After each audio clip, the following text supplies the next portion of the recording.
Sahabat masih belum memahami tentang hidden debt atau hutang tersembunyi yang dilakukan selama beberapa tahun ini yang diwanti-wanti oleh media kemarin itu? Artinya apa? Kita ulangi lagi nontonnya. Saksikan video tersebut. China has lent billions to governments around the world.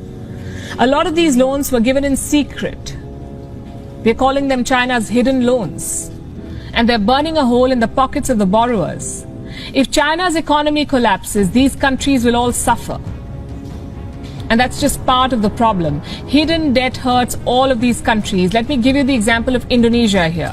Indonesia wanted to build a railway line, so it borrowed money from China. It was a very bad idea. Indonesia is learning the hard way. It took $4.5 billion from China for this railway line. The project was launched in 2015. 6 years later, the cost of the project has shot up to well over $8 billion, from $4.5 to $8 billion, almost double of what was initially agreed. Now, what do? You cannot abandon the project midway. So Indonesia is dipping into its own state budget to pay for this railway line. And this could be just the beginning of its troubles. Most of the money Indonesia has borrowed from China is off the books. It is hidden debt. It is not reflected in official books. Officially, Indonesia owes China close to $5 billion. Unofficially, Indonesia reportedly owes China close to $23 billion. That's $18 billion of hidden debt. 78% of Indonesia's debt to China is hidden. Who took these loans? Indonesian government entities. And these are very risky borrowings. The loans were given without sovereign guarantees, meaning if the borrowers go bankrupt, the Indonesian government will face pressure to bail out. They will have to pay that money. It's a trap.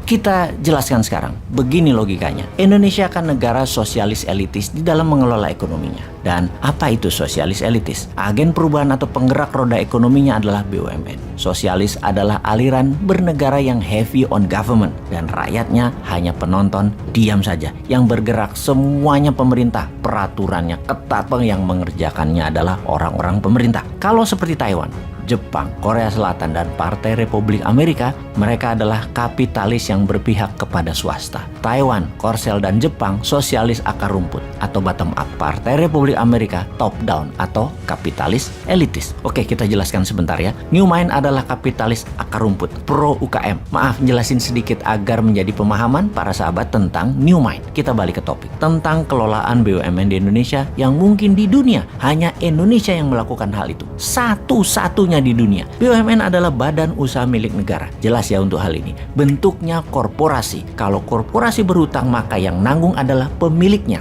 Sekarang pertanyaannya, kalau BUMN berhutang dan rugi, yang menanggung kerugiannya adalah korporasi itu sendiri, BUMN itu sendiri. Betul? Ya nggak begitu. BUMN itu kalau berhutang, kalau tidak bisa bayar, maka yang bayar adalah APBN. Namun dalam berhutang, dalam catatan APBN, hutang BUMN tidak tercatat sebagai hutang negara. Itu yang dimaksud dengan hidden debt oleh media India tersebut. Ketika misalnya Garuda bangkrut, Jiwasraya bangkrut, dan puluhan BUMN punya masalah cash flow, APBN lah yang injek, yang menambah modal, yang membayari tersebut alias rakyat. Begitu BUMN karya-karya yang menjadi bagian pembangunan infrastruktur, mengapa banyak yang bangkrut dan merugi? Jawabannya adalah karena over investment. Over investment itu terjadi karena memang tidak punya free cash. Punya aset, asetnya digadai, dijaminkan, proyeknya di markup. Proyek tersebut 110% uangnya adalah hutangan. Proyeknya bukan proyek produktif yang IRR-nya di bawah 7% udah balik modal. Panjang semua balik modalnya, di atas 20 tahun bahkan. Ya mati bunga lah. Pokoknya tidak akan terbayar bunganya saja. Bahkan bunganya pun tidak bisa terbayar. Jadi nombok. Dan apa yang terjadi? APBN bayarin lagi. Jadi proyek-proyek tadi asetnya dipegang oleh asing, yang ternyata oleh asing tadi aset tadi diteruskan ke biangnya